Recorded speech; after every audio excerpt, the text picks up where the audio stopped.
माझी वाणी पुरत नाही म्हणतात. काय वानो आता न पुरे वाणी. मी किती वर्णन करू, मी किती जरी संतांचा महिमा वाखाणला तरी माझी वाणी पुरत नाही. हे तुकोबारायांचं वाक्य आहे. कोण तुकोबाराय? हरी नामाने ज्यांनी विश्व ढवळून काढलं. भक्तीची पताका, ही नामस्मरणाची गुढी, ही नामस्मरणाची खान या भारत देशाच्या बाहेर सुद्धा ज्यांनी उघडली. एवढं भक्तीचं भांडार आणि एवढा मोठा टोकाचा गाढा व्यासंग असताना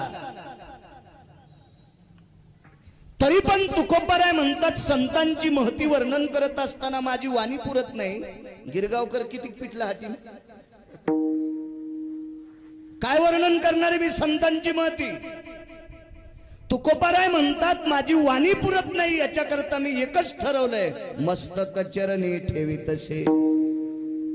त्या संतांच्या पायावर डोकं ठेवणं हेच मला उचित वाटतंय. हा पहिल्या कडव्याचा अर्थ. दुसऱ्या कडव्यात दृष्टांत दिला. थोरी व सांडिली आपुली परिशे, नेने शिव कैसे लोखंडाशी.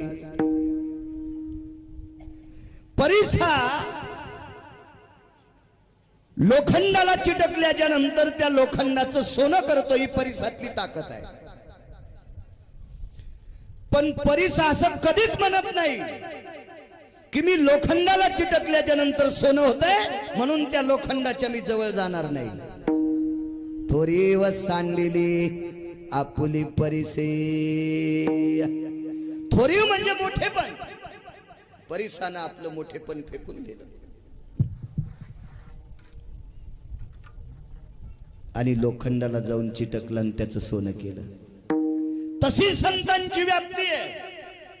अज्ञानी माणसाच्या जवळ संत जातात, त्याला सुज्ञ करून सोडतात. नालायकाच्या जवळ संत जातात, त्याला ज्ञानी करून सोडतात. आपण सारिखे करीती तात्काळ, नाही काळ वेळ तया लागे. मूर्ख माणसाच्या जवळ कसं जाऊ आणि त्या मूर्खाला मी ज्ञानी कसं करू, असं मोठेपण संत फेकून देतात आणि त्या मूर्खाला ज्ञानी करतात. मूर्खाला. तिसऱ्या कडव्यात जगाच्या कल्याणा संताच्या विभूती, देह कष्टविती परोपकारे. संतांचं जीवन हे विश्वाच्या कल्याणा करत आहे. तुम्ही आम्ही किती जरी हुशार झालो, किती जरी मोठे झालो, तर आपल्या संसाराकरता आपलं हुशारपण आहे. आपल्या संसाराकरता आपण मरतो, मुलाबाळांकरता आपण रान रान राबतो. संतांचं ती नाही. जगाच्या कल्याणा संताच्या विभूती. ज्ञानोबाराय असतील, तुकोबाराय असतील, नामदेवराय असतील, चोखोबाराय असतील, नाथबाबा असतील, सावता महाराज असतील, शेना महाराज असतील, रविदास महाराज असतील, कबीर महाराज असतील, मीराबाई असेल, जनाबाई असतील, मुक्ताबाई असतील, सखुबाई असतील, हे सर्व अष्टादश संत जगाच्या कल्याणाकरता झिजले. देह कष्ट वेते परोपकारे. माऊली महावैष्णव ज्ञानोबारायांनी ज्ञानेश्वरी लिहिली. काय त्यांचे वंशज वाचतात का? कोणी पाठीमाग? आपल्या करता. श्रीमंत श्री जगद्गुरु तुकोबारायांनी 4092 अभंगाचा गाथा केला. तुमच्या माझ्यासारख्या पाप्याचे माथे दुरुस्त करण्यासाठी केला. काय स्वार्थ होता त्यांच्यासाठी? त्यांनी दगड लोकांनी मारले, काठ्या मारल्या, शेण फेकून मारलं, वाटेल ते त्रास दिला. माऊली महावैष्णव ज्ञानोबारांच्या झोळीत शेण टाकलं तरी पण तुमच्या आमच्या करता ग्रंथ संपदा करून ठेवली. देह कष्टविते परोपकारे. या विश्वाच्या परोपकारा करता देह कष्टविला. भूताची दया हे भांडवल संता.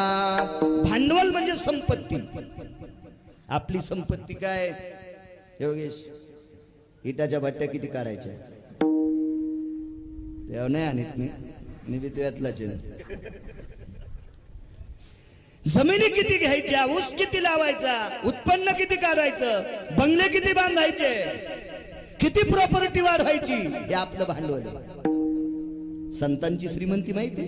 भूताची दया हे भांडवल संता. दुसऱ्यावर दया करणं हे भांडवल, ही श्रीमंती संतांची.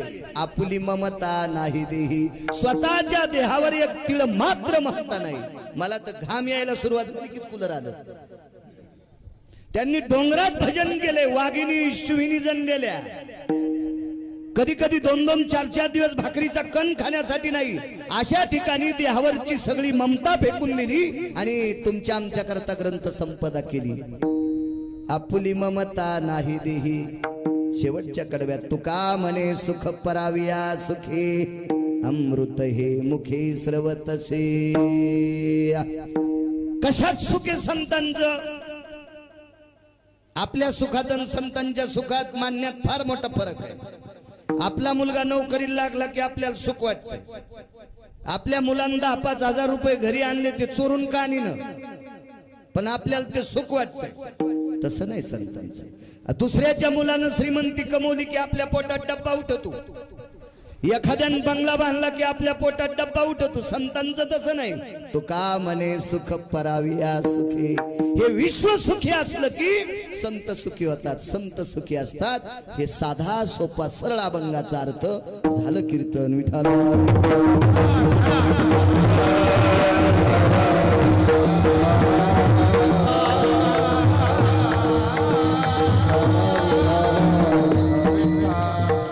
काय वानो आता न पुरे ही वाणी. कडक करायचा आवाज आता.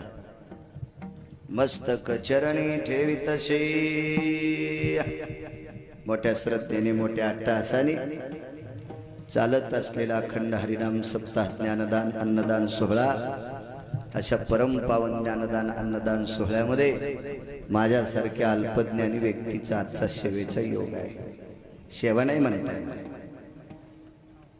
शेवा त्या कीर्तनाला म्हणावं लागतंय.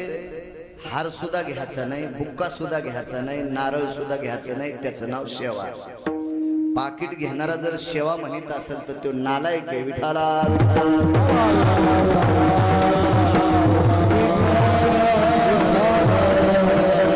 तुमच्या समोर कीर्तन करण्याचा योग माझ्यासारख्या अल्पज्ञानी व्यक्तीला आला. अधिष्ठान दैवत भगवान भैरवनाथ, अशा भैरवनाथाच्या सानिध्यामध्ये चालत असलेला ज्ञानदान अन्नदान सोहळा आता जाणे श्रवण. आजच्या दिवसाचं कीर्तन माझ्याकडे आदरणीय मच्छिंद्र शेठ जांभळकर, चैतन्य कोलडेपो आणि श्रीकांत शेठ दिवटे कोलडेपो. मला वाटते आजचे यजमान आहेत योगेश भाऊ. त्या दोन्ही कोलडेपोवाल्याला धन्यवाद. तारखेच्या संदर्भात तुम्हा सर्व गावकऱ्यांच्या वतीने योगेश भाऊ सतत फोन करत होते. त्यांनाही धन्यवाद. गावात जेवढ्या आडनावाची मंडळी असतील तेवढ्यांना प्रणाम. मला काही नाव पाठ नाहीत सगळ्यांचे आणि करणार नाही. मला थोडीच ग्रामपंचायत लढवायची. सगळ्यांची नावं घेतली असं गृहीत धरा. पंचकृषीतून आलेला श्रोता वर्ग सर्वांना प्रणाम. माझ्या ज्ञानोपराय तुकोबरायच्या नामाचा जयघोष करणारी ही गुरुजन मंडळी, वारकरी मंडळी, ही मृदंगाचार्य मंडळी, तुम्हाला सुद्धा पेटीवाल्यांना, हे साऊंडवाले आदी करून सर्वांना इनेकऱ्यासह प्रणाम करतो आणि माझ्या अभंगावर येतो. विठाला विठाला.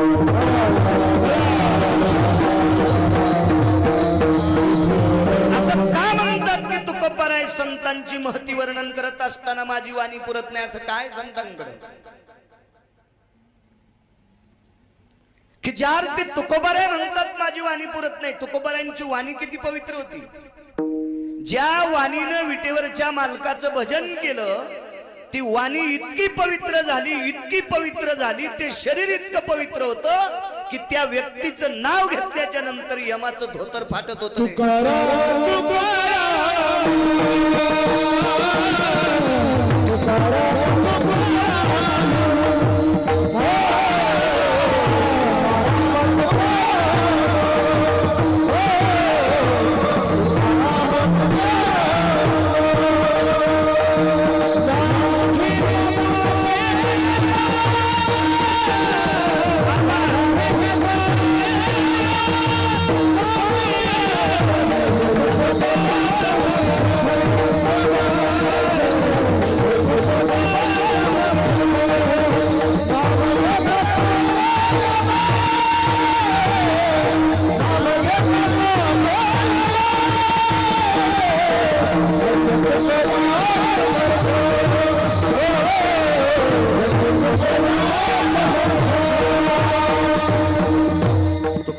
तुकाराम नाम घेता कापेयम.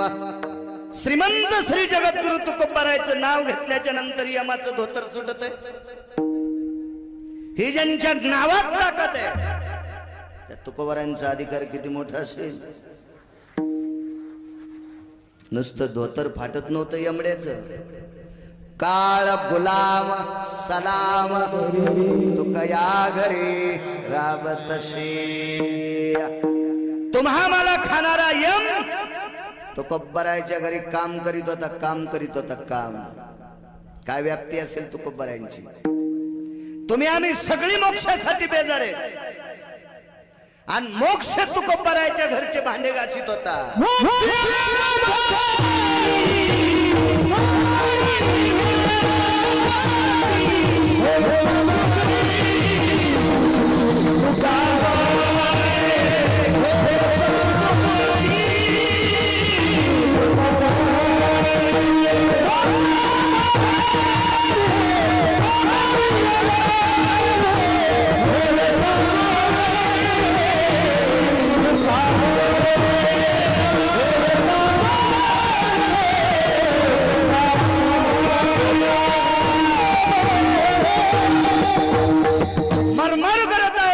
मोक्षासाठी स्वप्नात नाही देव आपल्या.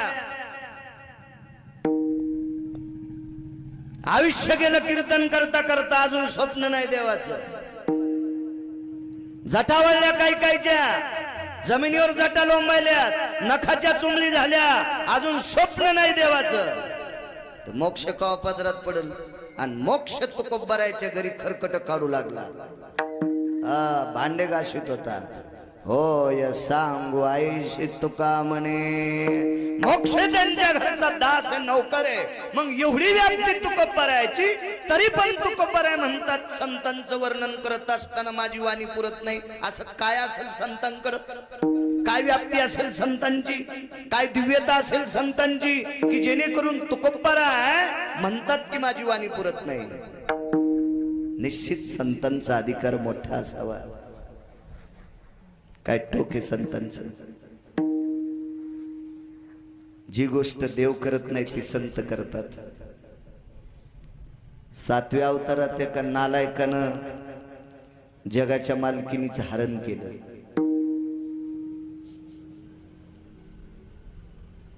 तर पंढरपुरातल्या मालकाचा 7वा अवतार म्हणजे रामप्रभूंचा अवतार. त्या मालकाने आणि एक दुसरे लहाने मालक होते शेषशाही लखनलालजी. या दोघांनी विचार केला रावण हाणायचा, टप्पूतच रावण उडवायचा. संतांची व्याप्ती किती मोठी आहे सांगू. या जगातला 1 नंबरचा संन्यासी मारुतीराय. त्या मारुतीरायने भगवान प्रभू रामचंद्राचे पाय धरले. डोळ्यातून खळा खळा पाणी आलं. सांगितलं देवा आपलं आणि रावणाचं भांडण फक्त सीताई साहेबांकरता आहे. रावणानं जर सीताई साहेबाला परत केलं तर युद्ध कशाला करायचं. खून हाना माऱ्या रक्तपात कशा करता करायचं प्रभू. हे कशा करता करायचंय. विश्वाच्या मालकाला बुद्धीचे डोस देण्याची ताकद ज्यांच्या ते संत आहेत. म्हणून शिष्टाई करता माणूस नाही पाठीला. आणि नशीब प्रभू रामचंद्राचं चांगलं, लक्ष्मणाच्या व्यतिरिक्त सोबत एकही माणूस नव्हता. माणूस जर असता तर रावण प्रभू रामचंद्र जिंकले नसते. रावण जिंकला असता. कारण माणसं एका रात्यात फुटते. 4-2 माणसं जर प्रभू रामचंद्रा सोबत असते तर लागलीच रावणाला भेटले असते. मला पण म्हणले असते 100 घर सोन्याचे आम्हाला देऊन टाक. रामाच्या कुठं कुठं दुःख नसायचं आम्ही तुला सांगतो. इतकी चित्र जात माणसाची. एकही माणूस सोबत नाही. शिष्टाई करता वानर पाठीलं. अत्यंत विद्वान त्याचं नाव अंगद. आणि मारुतीरायांना सांगितलं होईन तिथपर्यंत समजून सांग. युद्ध मिटवायचं कर, युद्ध वाढवू नको. होईल तिथपर्यंत गुन्ह्या गोविंदानं मिटलं पाहिजे अशी तुला माई विनंती आहे. मारुतीरायाचं दर्शन घेतलं ना अंगद गेला. रडा अंगद रावण्यापाशी. रावण्यात म्हणत असतो मी, त्याला रावण म्हणत नाही. मी 24-25 लोकायला आवाजाव कधीच म्हणत नाही, ते लय हलकट होते. विठाला विठाला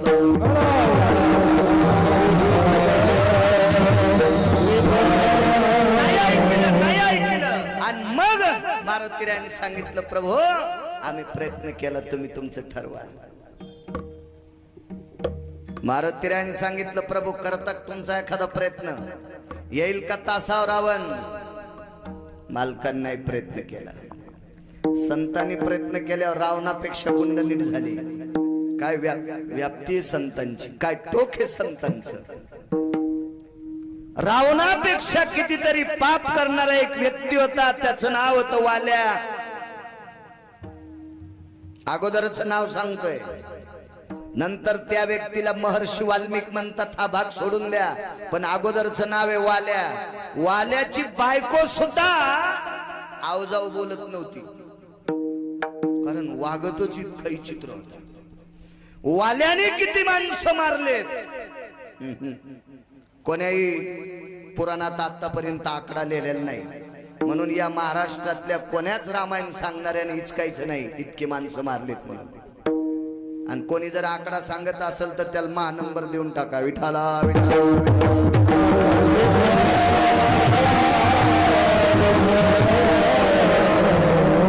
एवढा मोठा पापी, एवढा मोठा पापी की त्या पापानं वाल्याच्या मागच्या 7व्या पिढीतला एक व्यक्ती वैकुंठात गेलता. इतकं पाप वाढलं वाल्याचं, इतकं पाप वाढलं की त्या पापानं वैकुंठात गेलेला पूर्वज पुन्हा 3 नंबरच्या नरकात पडला. म्हणून आपल्या कुळात जन्माला येणारी अवलाद जर चांगली जन्माला आली तर पितर सुखी होतात, आणि सुखी झालेले पितर असताना अवलाद जर खराब जन्माला आली तर पितर दुःखी होतात. म्हणून तर कुळात सात्विक जन्माला आलेल्या मुलांसाठी पंढरपुरातला मानव आनंद व्यक्त करतो. कुळी कन्या पुत्र होती जे सात्विक, दयाचा हरिक वाटे देवा. कुळात चांगली लेकरं जन्माला आली की पंढरपुरातल्या मालकाला आनंद वाटतो, आनंद वाटतो.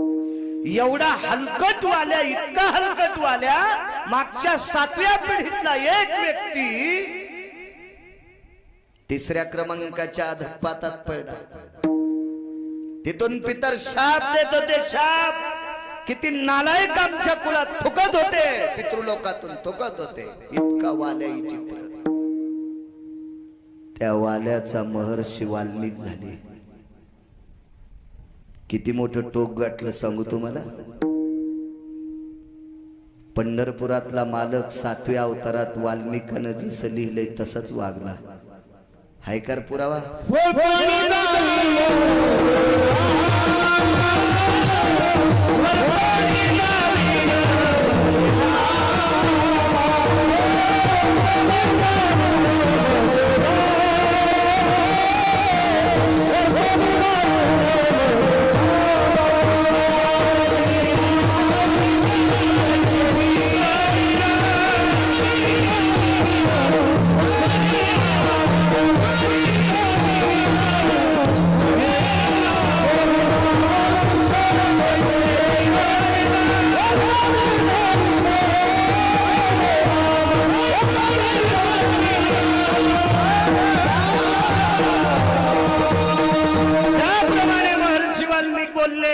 रामायणात लिहिलंय, डोक्याच्या केसा इतकं एक तिळभर सुद्धा जगाच्या मालकाला ती लेखणी वलंता आली नाही. एवढा मोठा वाल्याचा वाल्मिक झाला.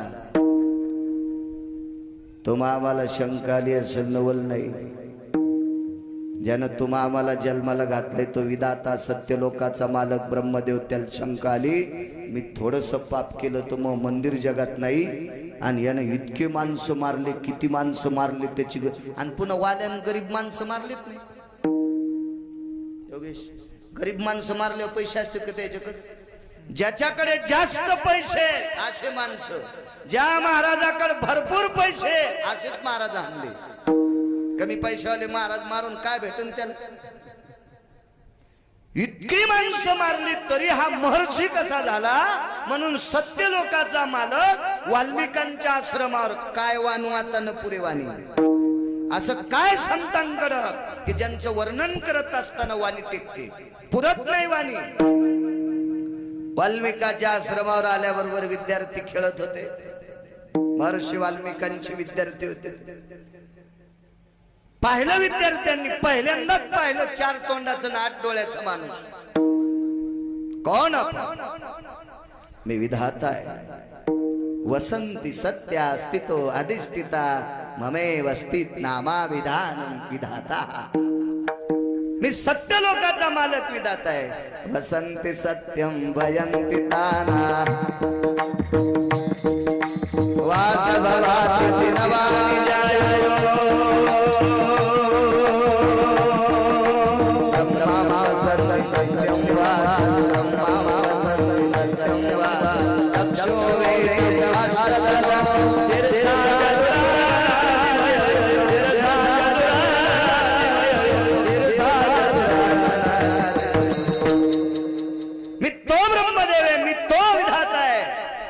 सत्य लोकाचा मालक आहे. हो बाबा तिथं जायते काय काम येत येण्याचं. महर्षी वाल्मिकांना भेटायचंय. आम्हा विचारून येतो. ते शिष्य गेला आणि गुरुजींना सांगितलं, गुरुदेव आपल्या भेटी करता 4 तोंडाचा 8 डोळ्याचा माणूस आलाय. तोंड 4 म्हणल्यावर डोळे 8 असते ना. 8 डोळ्याचा माणूस आपल्याकडे आलाय. महर्षी वाल्मिकांनी सांगितलं, अरे वेडे आहेत का काय तुम्ही? एवढ्या मोठ्या माणसाला आश्रमाच्या बाहेर उभं करत असतील? तो जगाला निर्माण करणार आहे, सत्य लोकाचा मालक आहे. बोलून घ्या त्याला, बोलून घ्या, बोलून घ्या. आतमध्ये बोलावलं, फुले टाकली पुढे. ब्रह्मदेवाचं स्वागत केलं आश्रमामध्ये. महर्षी वाल्मिकांनी आसन बसायला टाकलं. त्या आसनावर ब्रह्मदेव बसले, बाजूला वाल्मिकी. ब्रह्मदेवाने साष्टांग प्रणिपात केला. ब्रह्मदेव संतांच्या पाया पडतात. हे मी सांगत नाही, निळोपरायांचं वाक्य. त्यांची या भेटीचे अर्थ ब्रह्मादिका पूज्य सकळ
निळोबाराय म्हणतात. निळोबारायांचं पुन्हा एक वाक्य, यमधर्मवास पाहि नित्य काळ मने धन्य वेळ भेटतीये. निळोबाराय म्हणतात, यम सुद्धा म्हणतो ज्या वेळेला मला साधू भेटेल ती वेळ धन्य. म्हणजे चांगली माणसं यमाल पण आवडतात, चांगली माणसं ब्रह्मदेवाला सुद्धा आवडतात. साष्टांग प्रणिपात ब्रह्मदेवाने महर्षी वाल्मिकाच्या चरणावर केला. विचारलं वाल्मिकांनी, विधाता वसंतीम सत्यम लोक वसंती स्थितानाम चतुराननो. अबे तुम्ही आमच्याकडे आळशाच्या घरी गंगा यावी असे तुम्ही आमच्याकडे आले, काय काम आहे? ब्रह्मदेवाच्या 8 डोळ्यातून पाणी येत. महाराज येण्याचं कारण सांगतो, पण तुमचे विद्यार्थी आहेत बाजूला. म्हाताऱ्यानं नुसतं विद्यार्थ्याकर डोळे फिरले की पोरं उठून बाहेर गेले. ते ते का आपल्या महाराजाचे विद्यार्थी थोडेच होते.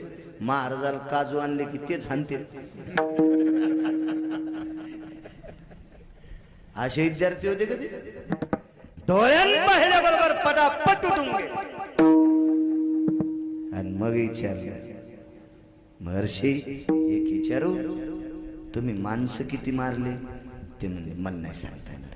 आवाज थोडासा कडक कडक कडक कडक कडक कडक कडक. हा, चांगलं गाव आहे.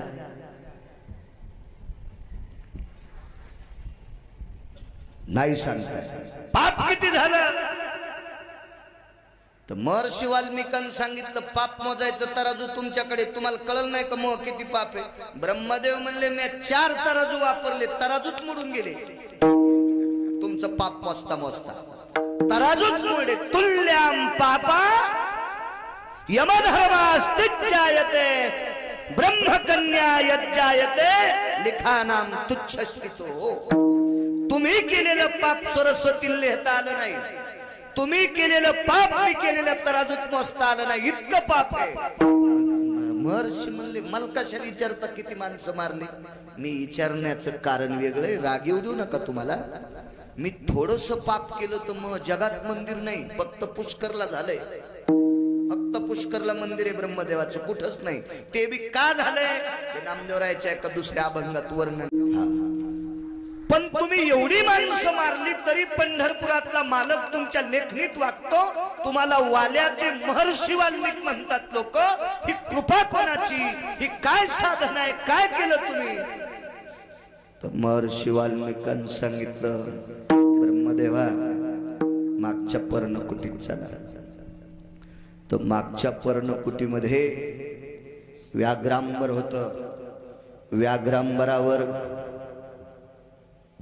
मृगासन म्हणजे हरणाचं चामडं, वाघाचं चामडं, त्याच्यावर हरणाचं चामडं, आणि त्याच्यावर एक बावनिया चंदनाची मूर्ती केलेली होती एका साधूची. बावनिया चंदन मी सांगतो कशाला म्हणते. तापलिया तेला बावनिया चंदन शनये कबंद शीतल करी. कडकड कडकड उकळत्या तेलामध्ये चिमुटभर चंदनाची पूड टाकली की ते तेल उकळतं, बर्फा इतकं थंड होतंय. इतकं शीतल चंदन, त्याला बावनिया चंदन म्हणतात. आणि अशा चंदनाची एक महाराजाची मूर्ती होती. महर्षी वाल्मिकांनी त्या पर्णकुटीत आतमध्ये नेलं आणि त्या मूर्तीच्या पुढे नाक घासलं आणि वाल्मिकाला सांगितलं, आमच्या ब्रह्मदेवाला सांगितलं, विधाता सत्य लोकांचे मालक ब्रह्मदेवा, या साधूंची माझ्यावर कृपा आहे. दृष्टांत संपला. किती माणसं मारले त्याचं पाप मोजताना ब्रह्मदेवाचे 4 तुल्यास्तितून भग्नाति जायते. तुल्य म्हणजे तराजू, भग्न म्हणजे मोडून गेलं. 4 वेळेला पाप मोजताना तराजू मोडतय. त्यार्थी वाल्मिकाचं पाप किती असेल कल्पना करा. एवढा पापाचा पुतळा असणारा वाल्मिक, त्या वाल्मिकाचे महर्षी वाल्मिक देवर्षी नारदा सारख्या साधूने स्वतःच्या भजनाच्या ताकदीवर वाल्याचा महर्षी वाल्मिक केला. ही संतांची व्याप्ती आहे. म्हणून त्या संतांचं वर्णन करत असताना वाणी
पाप धुतल्या जातंय.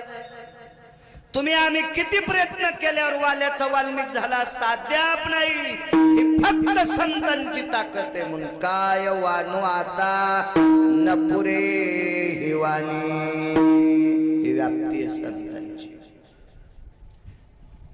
वरच्या खुर्चीवर बसलेले एका राजानं पाप केलं.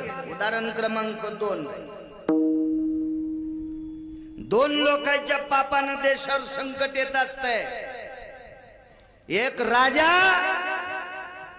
आणि दुसरा आध्यात्मिक शक्तीतले लोक. परमार्थ करणाऱ्यांचं पाप वाढलं आणि राजाचं पाप वाढलं की पृथ्वीवर संकट येत असतं. पृथ्वीवर नाना प्रकारचे आघात येत असतात 2 लोकांच्या पापानं. 2 लोकांना नीट वागलं पाहिजे. एक परमार्थ भजन करणाऱ्यांनी आम्ही आणि खुर्च्यावर बसणाऱ्या ढवळ्या कपड्यावाल्यांनी. 2 लोकांनी चांगलं वागायचं. कधी कधी खुर्च्यावर बसलेल्यांचं पाप एखादं चांगलं काम केल्यावर धुवून जातंय. जरा जोरात त्यानं पाप केलं आणि एखादा जर तळ तयार केलं तर त्या तळ्यातलं लाखो शेतकरी पाणी पिकायला देते. त्या पुढाऱ्याचं थोडंफार केलेलं पाप धुवून जाते. पण बुवा आपल्या लोकांचं पाप धुतल्या जात नाही. आपल्या लोकांनी भजन करून पाप केलं की त्याचा वज्रलेप होत असतो. काळ्या कपड्यावर कोण्या डुकरांनी शेपूट आणू द्या, पुसलं की नीट होते. पण ढवळ्या कोपड्यावर डुकरांनी शेपूट आणली की किती शहाणी बायको असली की धुताच येत नाही तिला. काय धुईन ती तुटक्या नाकाची, इतका काळावन, धुताच येत नाही तिला. मी बायकायला म्हणी ना अविद्या नावाची सांगायला लागलो. विठाला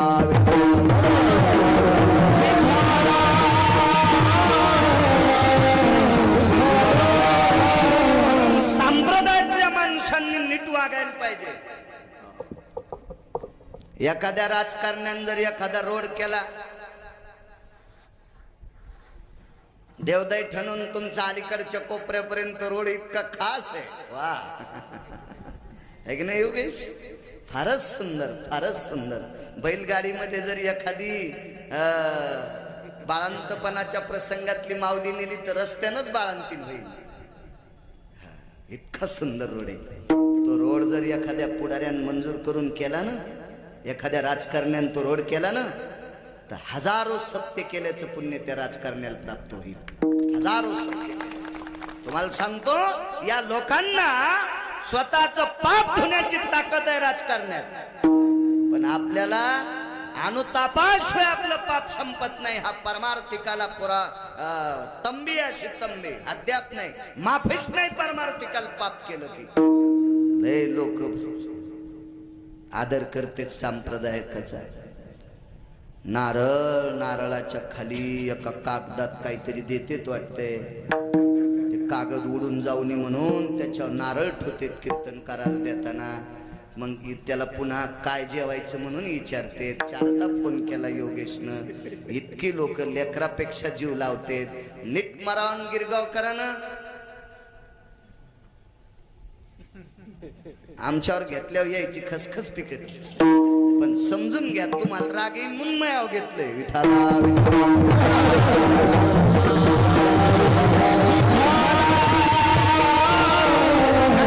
लोकांनी पाप केलं की पाप वाढत असतंय. वरी बसलेले 222 ज्याच्याकडे काम होते त्यानं पाप केलं. मला वाटतं खालच्या राजकारण्याकडे एकच पद असते. कृषी खातं असेल, कोणतं काय मला वाटतं गृह खातं असेल. साथी शिकल्यामुळं काय राजकारण आपल्याला जास्त कळत नाही, कळायला बी नाही पाहिजे. जिला पिठलं नीट करता येत नाही तीन बासुंदीच्या नादी लागू नये. आपल्याला पिठल्याचेच गोळे फुटणं तर कशाला बासुंदी इचकायची. आपण ग्रामपंचायतचा सदस्य व्हायची लायकी नाही तर आपण कशाला मोठ्याल्या राजकारणाची वाभाडे काढायचे लायकी आहे का आपली? ही राजकारणातली लोक ज्ञानोबरायच्या उक्तीनुसार येणारा माझी राजा आणि तो विशेष भूती जाण माझा, ते विभूती असते ते लोक. असो त्यावरी 222 एका खुर्चीवरल्या माणसाच्या हातात काम होते. त्याचं नाव होतं देवेंद्र, त्याच्या बायकोचं नाव होतं शची, त्याच्या मुलाचं नाव होतं जयंत. त्याच्या मुलीचं नाव होतं जयंती. काय वानवात न पुरेवाणी. श्रीमंत राजा, काम 6 चुकीचे केले. 6 ह्या चुकीच्या कामामुळे तिथं जे अन्न म्हणून खात होते ते सडून गेलं. तिथं गहू, ज्वारी, बाजरी, तांदूळ, तुरी असं काही नव्हतं. तिथं 5 प्रकारचे अमृत होते. एक अमृत तृष्णा निहार हितार्थाया, म्हणजे तहान भागण्यासाठी एक अमृत. सुधा निवारण हितार्थाया, सुधा म्हणजे भूक घालवण्यासाठी एक अमृत. आणि 3 अमृत कशासाठी पित होते ते भागवत वाचा, लक्षात येईल तुमच्या. काय सगळ्या गोळ्या एका टायमाला दिल्या की रिॲक्शन येत असते. ते चक्रा येत असतात, नाही तर अंग सुजत आहे, अंग खाजवत आहे, म्हणून शहाणा डॉक्टर एकच गोळी घ्या म्हणत असतो. हे 2 अमृत ऐकले बस झाले, 3 पुन्हा कधी पाहू. आता हे 5 प्रकारचे अमृत खराब झाले. प्रजा ठन ठन ठन ठन बोंबलत होती.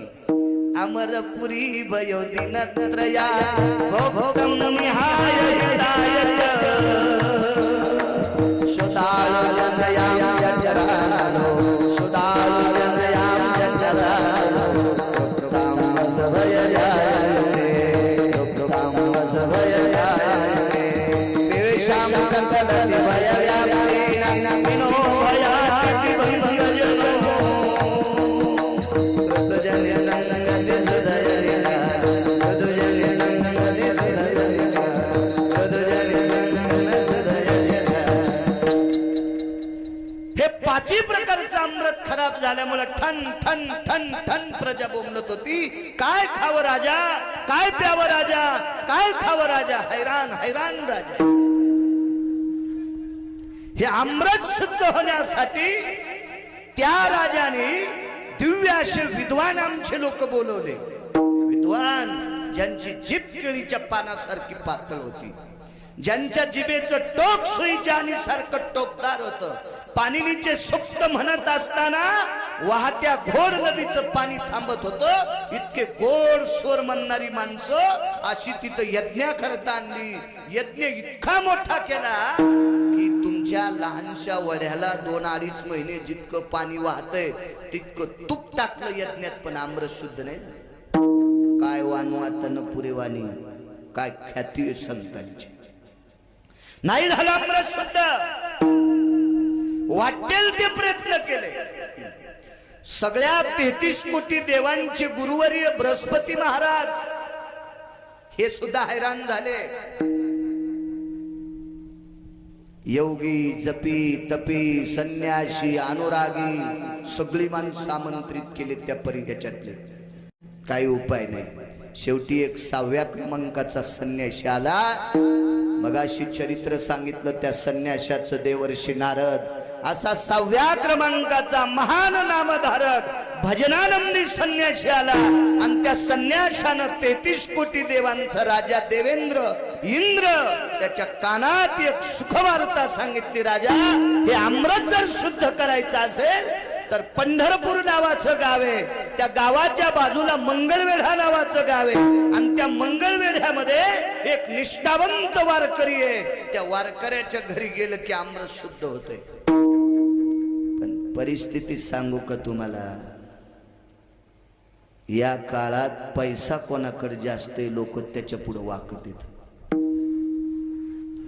आखी ज्ञानेश्वरी पाठ करू द्या एखाद्यानं, त्यानं पायी येऊ द्या, लोक त्याला आथरुणाच्या खाली जेवायला बसित. इतकी रगील जात झाली. आणि ज्याला हरिपाठ पाठ नसू द्या त्यानं 30-40 लाखाच्या गाडीत येऊ द्या. महाराज आले बाबा, महाराज आले. अरे सुंबळ्या, त्याचा हरिपाठ रिवस आहे, फक्त ते साखरेच्या पोत्यातला मुंगळा आहे. कळालं ना? त्याच्या बापान जरा जास्त माया कमिलती म्हणून ते 40 लाखाच्या गाडीत. माया नाही घ्याल बर मी. माणसं पैशावाल्याला मानते. बरं आता मानते, हा तुमचा दोष नाही. बरं तुम्हाला मी वाईट म्हणणार नाही, मुळीच नाही, मुळीच नाही. कंबर बांधून या गादीवर विनाकारण चुकीच्या गोष्टी जर केल्या तर 15 माळी गळ्यात घातल्या तरी पण गाईचं मांस खाल्लं इतकं पाप लागतं. पैशाला सलाम आजच नाही, हे विश्व निर्माण केलं पंढरपुरातल्या मालकानं. त्यावेळेस पासून धनवान माणसाला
सर्व मान्यता आहे जगी. पैसा जवळ असला की जगात त्याला किंमत आहे. तुम्हाला कळेल, रुचेल, पचेल असं एक उदाहरण सांगू. पैशावाला माणूस जर मेला, त्याच्या मातील पैशावाले लोक जातील. हे तर तुम्हाला कळत ना, आहे की नाही? श्रीमंत माणूस गेला की त्याच्या मातीला गरीब जात नाहीत असा विषय नाही, पण श्रीमंत जातेतच. आणि श्रीमंत माणसाच्या मातीला गेलेले श्रीमंत मसन वाट्यात पण खाली बसत नाहीत. मी श्रीमंताच्या मात्यात टीव्हीत पाहिल्या, तर त्यांच्या मातीला मौतीला गेलेली माणसं मशानभूमीत पण सोपे असते. मी मंच तर सांगत नाही, धनवंता लागी सर्व मान्यता आहे. म्हणून मला असं वाटतंय, महाराजाच्या उक्तीनुसार तरुणांनी काम केले पाहिजे. जे वाटेल धंदा येईल, कोणी नोकरी असेल, शेती असेल, व्यापार असेल, काय काय काय, कोणी राजकीय क्षेत्रात असेल, सामाजिक क्षेत्रात असेल, कुठल्याही क्षेत्रात तरुणानं पडायचं आणि आपल्या पोटाच्या खळगीपुरतं काम करायचं. हरि का नाम पेट का धंदा, न करे व मूर्ख अंधा. पोटासाठी जो काम करीत नाही महाराज, त्याला मूर्ख अंधा म्हणले. आंधळा माणूस आहे तो, आंधळा. काम करायलाच पाहिजे. जो आपल्याला उद्योग येईल ते द्रव्य जोडायचं. पैशावाल्याला किंमत आहे. श्रीमंत राजा नाव सांगितलं नारदानं मंगळवेढ्यामध्ये. चोखोबाराय नावाचे वारकरी आहेत, त्याच्याकडे गेले की तुमचा अमृत शुद्ध होईल. काय वान वातान पुरे वाणी. 33 कोटी देवाचा राजा इंद्र, त्याने विचार केला, त्याला घर कस काय? झोपडे. झोपड्यात बसायला काय? काहीच नाही. खाला काय? लोकांनी दिलेल्या ताकन शिळ्या भाकरी. इंद्र म्हणला, मी सोन्याच्या नगरीत राहतो आणि एवढ्या मोठ्या श्रीमंत राजानं दुसऱ्याच्या शिळ ताकन शिळ्या भाकरी खाणाऱ्या महाराजाची तर मी कसं जाऊ? नारद म्हणले, मरण नको जाऊ, तर मग हे अमृत नाही शुद्ध होणार. आणि इंद्राला अहंकार येऊ नये असं काय नवले. आमच्या इथे एका पोराचं लग्न होतं. त्याचं लग्न गावापासून 15 किलोमीटर अंतरावर बैलगाड्याचा प्रवास. तेव्हा कमांडर गाड्या होत्या. माझा जन्म नव्हता तेव्हा, 80-83 जन्म आहे. आणि कमांडर गाड्या नुकत्याच होत्या. आणि ती कमांडर गाडी फक्त त्या पोराच्या बाप ज्याची इथं कामाला होता, त्या मालकाला आणि मालकिनीला कमांडर गाडी, आणि पोराची माय बैलगाडी. तिथे गेल्या ढोळी शिपीत झालती फुफुट्याने. पण नवरदेवाचा बाप ज्याची इथं महिन्याने कामाला होता, त्या मालकाला आणि मालकिनीला कमांडर गाडी. आता लग्न जांभळी खाली लागलं रानात. कशात मंडप होता तिथं योगेश, बसायला नाही, काय नाही काय नाही. आणि त्या पोराच्या बापाची मालकीन 22,000ची पैठणी नेसून लग्नाला आली. खाली बसायला नसल्यामुळं लग्नात बसलीच नाही. 9 घंटे उभीच. घरी आल्यावर ताठून मेली. हो, एकीकडे नवरदेवाचा सत्यनारायण, तिकडे ती मेली. मग 22,000ची पैठणी नेसली तर लग्नात बसत नाही. इतका फुगीरपणा तर ज्याला गाव सोन्याचं होतं ते जातक चोख भरायची तर पण गरज मोठी चित्र असती. नारदान सांगितलं राजा मी भजन करणारा संन्यासी आहे. हा मी भजन करतो ते पैशासाठी नाही. खिसाच नव्हता नारदाला. शर्टच नाही तर खिसा कशाचा. जमीन नाही, बँक नाही, खिसा नाही, काहीच नाही. मुक्काम जिथं पडन त्या मंदिरात झोपायचं. दिलं कोणी मागायचं आणि खायचं, आराम करायचा. सकाळी उठून वाहत्या पाण्याला आंघोळ करायची, चलत राहायचा. असा संन्यासी मी तुला खोटं कशाला सांगू राजा. जा त्या महाराजाकडे गेलं की तुमचं अमृत शुद्ध होतं. इंद्राच्या लक्षात आलं नारद खोटं बोलत नाहीत. गेले इंद्र 5 अमृत घेऊन. गावात विचारलं चोखोबर आहे कुठे. तर घरी सोयराबाईनं सांगितलं आपण कोण. काही नाही म्हणले भेटायचं तुमच्या मालकाला. हे ओळख देतो का मी इंद्र आहे म्हणून. भोगीर सोसायटीचा अध्यक्ष ते कशाची ओळख देतो.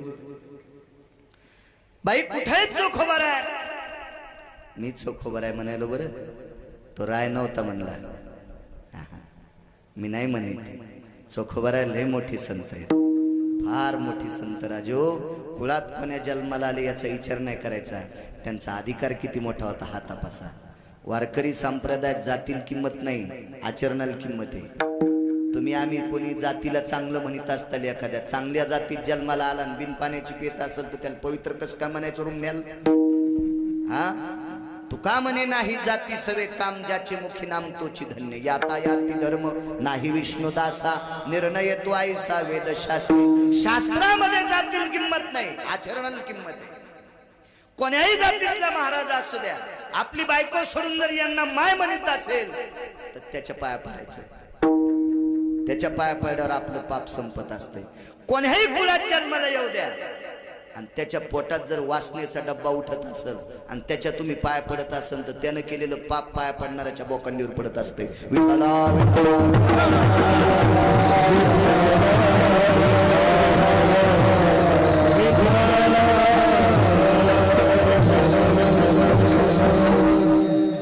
म्हणे इथून काही अंतरावर लिंबाचं झाड आहे. चंद्रभागेच्या तीरावर त्या झाडाखाली आमचे मालक भजन करते. बसले विमानात. पुष्पक नावाचं विमान होतं, ते कोणाला दिसत नव्हतं. गेले पाहिले लांबून चोखोबर आहे. गुडघ्या इतकं धोतर होत. एका धोतराचे 3 तुकडे. चोखोबरायला धोतर देत होती बहीण. श्रीमंत बहीण होती. त्या बहिणीचं नाव होतं निर्मळा. मेहुणा राजा गाव होतं विदर्भामध्ये. मेहुणा राजा नावाचं गाव आहे. तिथं शासनाने आता चोखोबरायचं मंदिर बांधण्यासाठी 4.5 कोटीचा निधी दिला. त्या परिसरातल्या राजकारणी माणसांनी भांडून निधी आणला. हो महाराज किती जरी भांडले तर निधी मिळत नसतोय. राजकारण्यांना त्याला 4.5 कोटीचा निधी. आपण हार घातला नाही का त्या पुढाऱ्याला.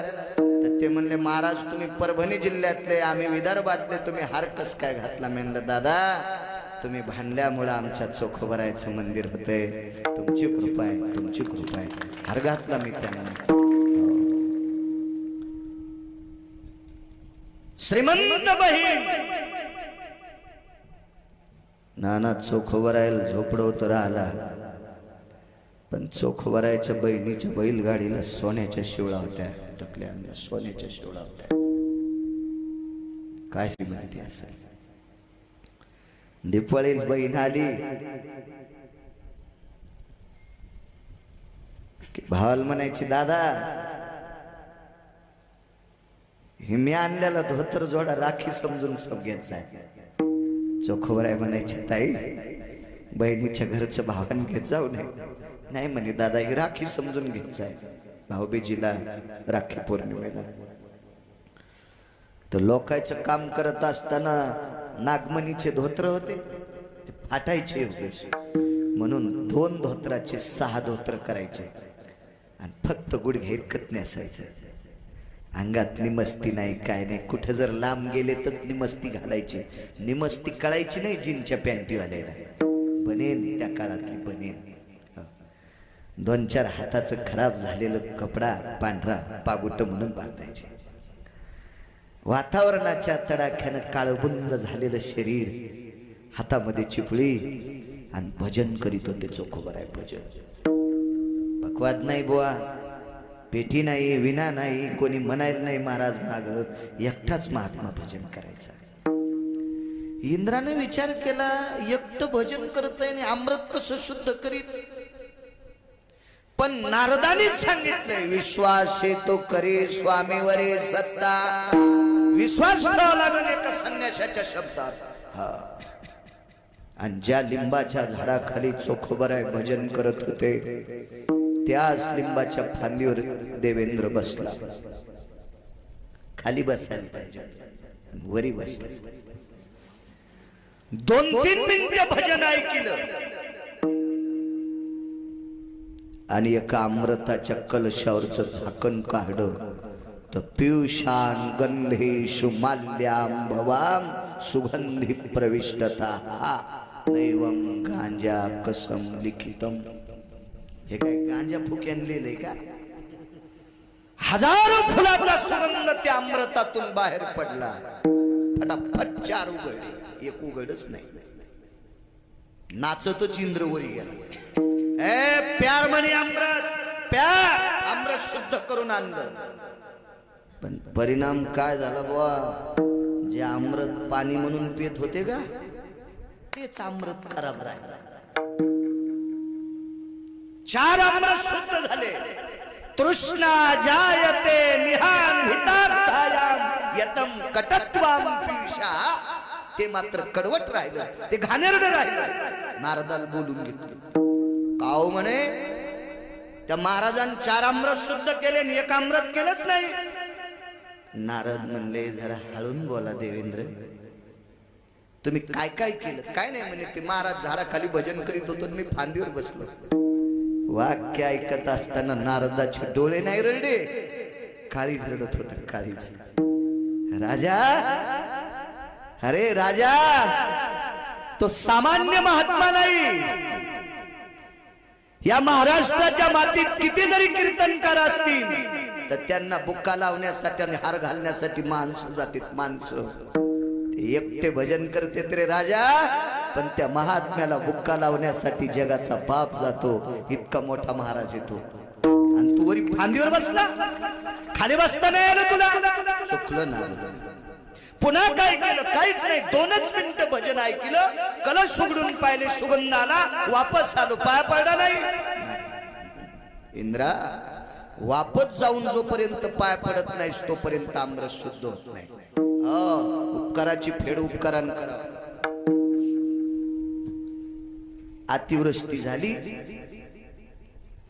वारं सुटलं, आणि वाऱ्यामध्ये लाईटचे पोल पडले.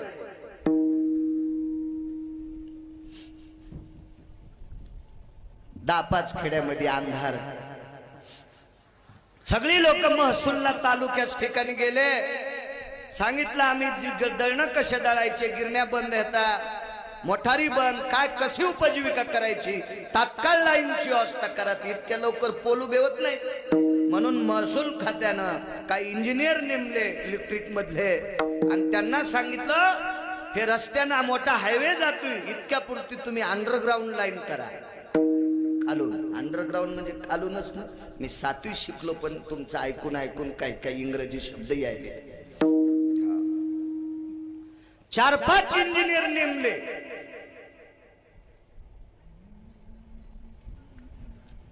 सहा छड्या गाडायच्या होत्या. 20 फुटाचा पाईप असतो ना प्लॅस्टिकचा. 6 म्हणजे 6 जोड्यावर किती फूट आले? 120 फूट त्या छड्या गाडायच्या. JCB आणली, त्या छड्या आणल्या, सुलोचनचं डब्बा आणलं, JCBन चरख आणला, छडील छडी सुलोचन जोडली आणि छड्या गाडून टाकल्या. आणि छड्या गाड्यावर एका इंजिनियरची उतरली. काय समजलं? त्याची उतरल्यावर त्याच्या लक्षात आलं सगळं काम झालं, पण पाईप काढायचा होता वायर साठी आणि वायरच घालायचं राहिलं. हळूहळू सगळ्याच इंजिनियरची उतरली. मग घाम चौकून आला. आता जर कलेक्टरच्याही लक्षात आलं तर आपलं दिवाळं निघते, नोकऱ्या जात्यात आपल्या. डोक्याला हात लावून बसले. तितक्यात नेमकंच एक शेतकरी होता. त्याच्या विहिरीवर मोठ चालू होती. मोठ तेच हानीत होतं आणि दारे तेच धरीत होतं. जिनच्या पॅन्टीवाल्याला मोठ नाही कळत, लय मस्त ऐकायले जसे तुकाराम महाराजाची चुलतीच येते. मला काय मोठ कळत, बगाड कशाल म्हणतेत, भरा कशाल म्हणतेत, चाक कशाल म्हणतेत, कणा कशाल म्हणतेत, नाडा कशाल म्हणतेत. योगेश तुम्हालाही माहित नाही मोठ, हे जुन्या धोत्रावाल्याला मोठ माहित, तुम्हाला नाही. तुम्ही फक्त ऐकायचं ना, मस्त असं कळाला असं दाखवायचं. हे चालूपणाचं लक्षण. मी तुमच्या वयात आहे पण मला वाचवायचा नाद आहे म्हणून माहित आहे.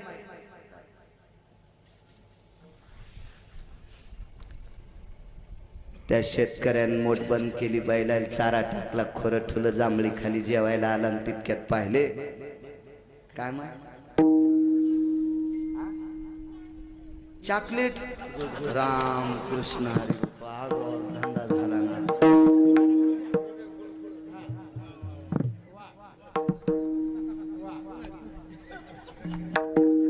येतो माया संग पोरगी एक पोरग.